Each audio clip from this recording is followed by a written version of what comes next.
कानून आना चाहिए और वो भी योगी जैसा सख्त कानून आना चाहिए। यहाँ के लिए जो कुछ जो सेकुलर लोग वो कहते हैं जो हिंदुस्तान में हमें डर लगता है। ये तौर पे कहता हूँ समाजवादी पार्टी नहीं कहता मैं इसको, मैं कहता हूँ बलात्कारी पार्टी इसको। पश्चिमी बंगाल की हालत बहुत बुरा है। पश्चिमी बंगाल को दूसरा बांग्लादेश बनना जा रहा है। इस देश में जातिगत जनगणना होना चाहिए। उसी से आज जब जाति पूछा गया तो उस पर ये लोग भड़क रहे हैं।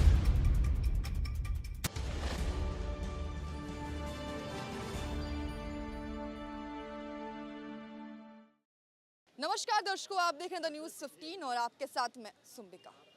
पश्चिम बंगाल के कोलकाता में फिर से एक दिल दहला देने वाली खबर सामने आ रही है, जहां एक तरफ एक ट्रेनी महिला जो कि डॉक्टर के तौर पे जो है ट्रेनिंग कर रही थी एक अस्पताल में, और उनके साथ जो दरिंदगी हुई है और फिर उनकी जिस तरह से हत्या की गई है, इस खबर ने हर किसी को मन में जो है झकझोर के रख दिया है कि आखिर इतनी बड़ी लापरवाही एक बार फिर से कैसे हो सकती है।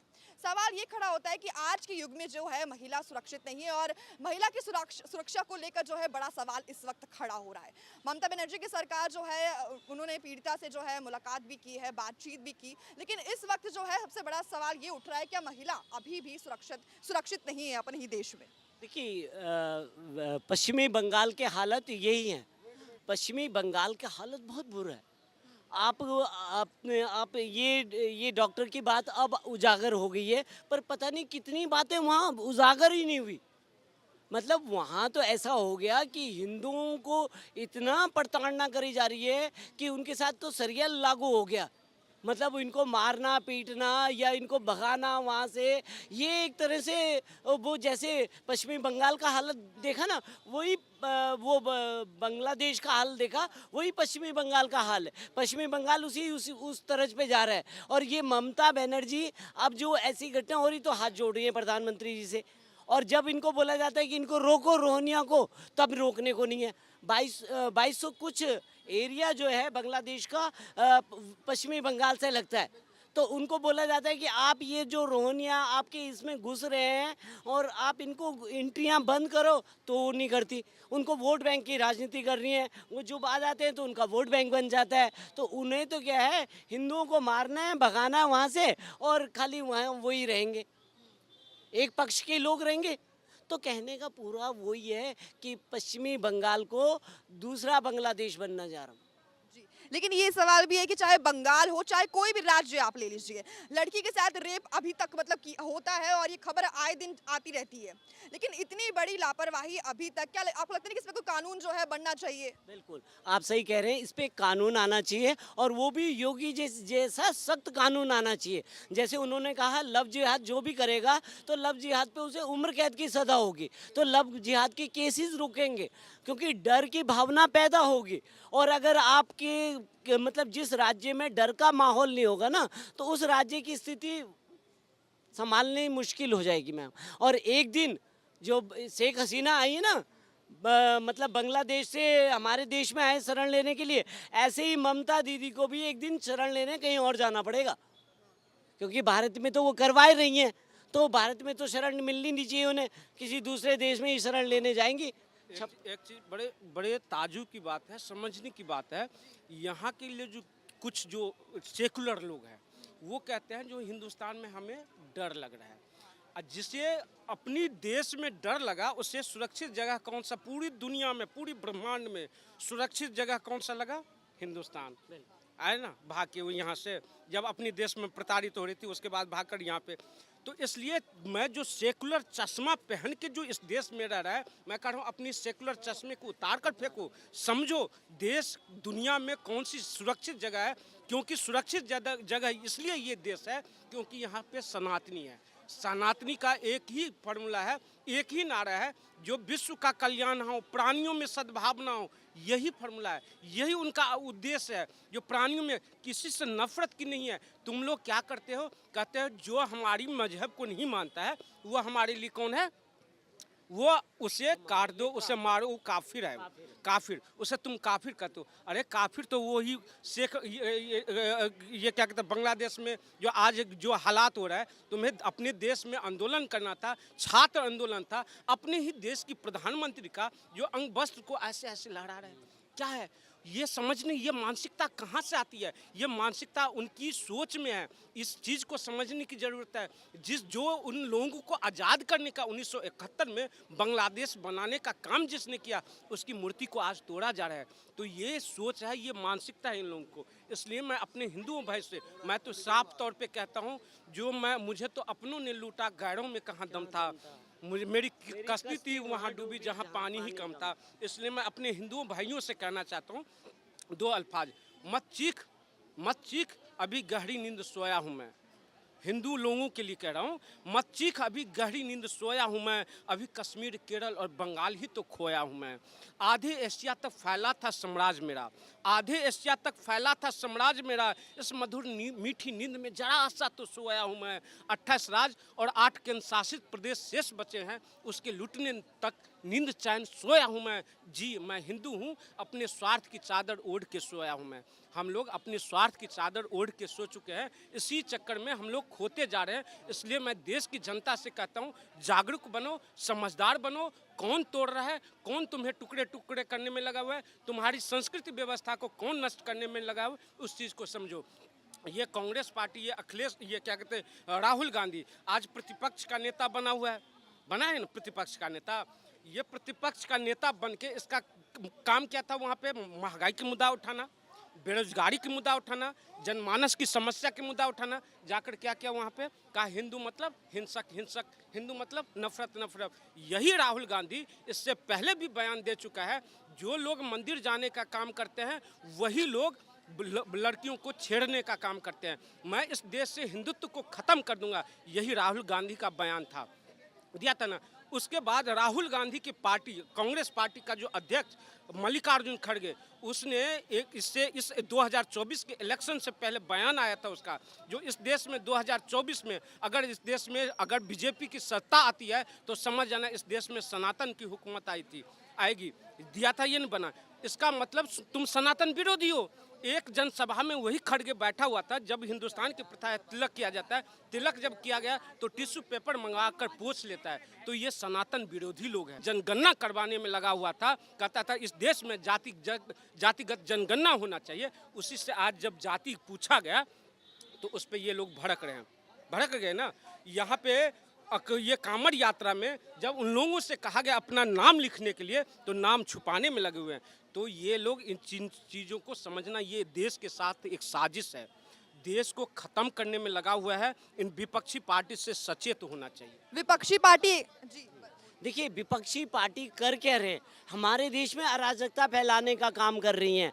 हमारे देश को बाहरी से फंडिंग ले रही हैं, बाहर से फंडिंग लेकर के हमारे देश को तोड़ने का काम कर रही है। किसानों के नाम पे हो, खिलाड़ियों के नाम पे हो, हर चीज़ के नाम पे हो। अब किसी भी बांग्लादेश में ये हुआ, हिंदू बहन बेटियों के साथ में ऐसा काम हो रहा है, तो क्यों नहीं बोलते? एक योगी जी है, उन्होंने बोला, और अगले दिन आपने एक्शन देखा होगा। अगले दिन बांग्लादेश के हिंदुओं ने डंडा और तलवारें निकालनी शुरू कर दी है। तो कहने का मतलब कि ये विपक्षी लोग जो है खाली वोट बैंक की राजनीति करते हैं और इस देश को तोड़ने का काम करती हैं।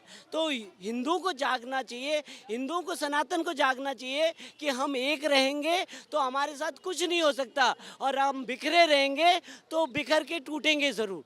देखिए आपने बचपन में एक कहानी सुनी होगी कि लकड़ी का एक लकड़ी का गट्ठा अगर हम बना दें तो उसको तोड़ा नहीं जा सकता, और अगर उसमें से एक लकड़ी निकाल दें तो उसको आराम से तोड़ा जा सकता है। तो इसलिए हम सबको एक होना है, ना कि बिखरना है। बिखरेंगे तो आप अपने लिए अपने ही देश में पराये बन के रह जाएंगे। हिंदुओं पे हमला करने वाले लोगों के लिए मैं कहना चाहता हूँ, हिंदू हूँ अंगार लिखूंगा, हिंदू हूँ अंगार लिखूंगा, भारत माता से प्यार लिखूंगा, हिंदुत्व का साकार लिखूंगा, देशद्रोहियों का अत्याचार लिखूंगा, राम भक्तों का दुलार लिखूंगा, राम राम 100 बार लिखूंगा, माता बहनों का प्यार लिखूंगा। विरोधियों में दम है तो मुझे रोक कर देख लो, मैं जय श्री राम लाखों बार लिखूंगा। जी, एक क्वेश्चन मेरा ये भी था कि आप लोग सुरक्षा को लेके जो है हमेशा मुद्दा बनाते हैं, कहते हैं कि विपक्षी पार्टी जो है वो अक्सर ये कहती है कि मोदी सरकार में जो है संविधान सुरक्षित नहीं है, और एक तरफ मोदी सरकार कहती है कि मतलब मेन बात ये है कि आप सुरक्षा को लेके सवाल उठाते हैं, लेकिन देश की बेटियां सुरक्षित है या नहीं, इस पर मुद्दा नहीं उठता है जल्दी। अभी देखिए नवाब सिंह कौन सी पार्टी के?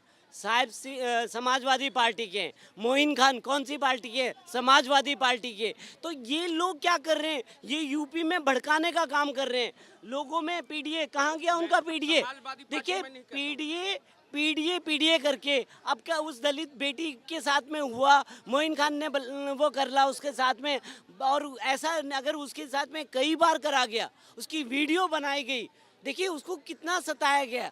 तो कहने का मतलब क्या है? अभी भी उनको डीएनए टेस्ट करवाना है। तो मैं तो कहता हूँ कि अखिलेश यादव का डीएनए टेस्ट होना चाहिए कि आपने किसके साथ, वो इसके साथ में नवाब सिंह, वो कहती हैं जी ये इनके खासम खासे नवाब सिंह, जो नवाब सिंह हैं उनके खासम खासे हैं, और वो रेप कर रहे हैं। डिम्पलित तौर पे कहता हूँ, समाजवादी पार्टी नहीं कहता मैं इसको, मैं कहता हूँ बलात्कारी पार्टी इसको, बलात्कारी पार्टी। क्योंकि यही अखिलेश यादव की पार्टी, इसी का टोटी चोर का पापा मुलायम सिंह यादव बयान दिया था जब यूपी में एक ये लड़कियों के साथ बलात्कार हुआ था, तो बयान दिया था ऐसे ऐसी छोटी छोटी गलतियों लड़कों से हो जाती है, दिया था ना बयान। तो इसलिए मैं कहता हूँ जिसके पापा की इस तरह की सोच हो, जिसकी ऐसी मानसिकता हो, और जिसकी पार्टी इतना बलात्कार करने में लगा हुआ है, तो वो बलात्कारी पार्टी है, बलात्कारी पार्टी है, बलात्कार करने में लगा हुआ है। इन पार्टी को बहिष्कार कर देना चाहिए, देश से खत्म कर देना चाहिए। डिम्पल भाभी के साथ भी उनका नज़दीकी है, अब कितना नज़दीकी है वो डिम्पल भाभी समझते होंगे या अखिलेश यादव ही जानते होंगे कितना नज़दीकी है। एक तरफ मोदी सरकार कहती है कि विपक्ष अगर आ गई, कांग्रेस सरकार अगर आ गई तो हिंदू संकट में है, और एक तरफ विपक्ष कहती है कि मतलब संविधान संकट में है मोदी सरकार में। लेकिन अभी थोड़ी देर रेप का केस चलेगा, फिर उसके बाद बंद हो जाएगा, फिर लड़कियों की सुरक्षा पे बात बंद हो जाएगी। मैं कहता हूँ जो अगर ये संविधान बीजेपी सरकार में संविधान खतरे में है, तो मैं कहता हूँ संविधान के साथ जो छेड़छाड़ करने का काम किया गया था इंदिरा गांधी की सरकार में किया गया था, जब इस देश में आपातकाल घोषित किया गया था, तो उस टाइम क्या देश इस देश में क्या संविधान खतरे में नहीं था? जब जवाहरलाल नेहरू की सरकार में 16 संशोधन किया गया संविधान में, उस टाइम देश में संविधान खतरे में नहीं था।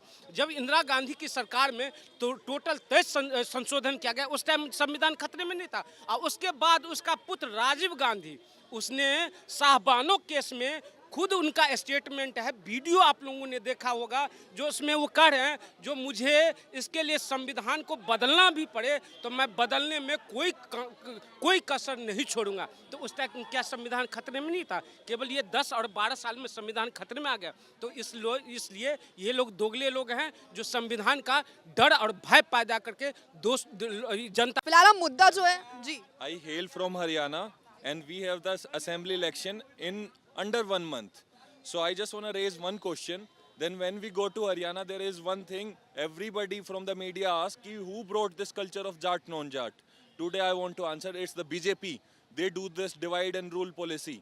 So हमारे हरियाणा में आपस में 36 जो बिरादरी हैं उनमें बहुत ज़्यादा भाईचारा है, लेकिन उनके पिछली 10 साल की राजनीति में जाट और नॉन जाट हमारी पॉलिटिक्स का सबसे बड़ा मुद्दा हो गया है।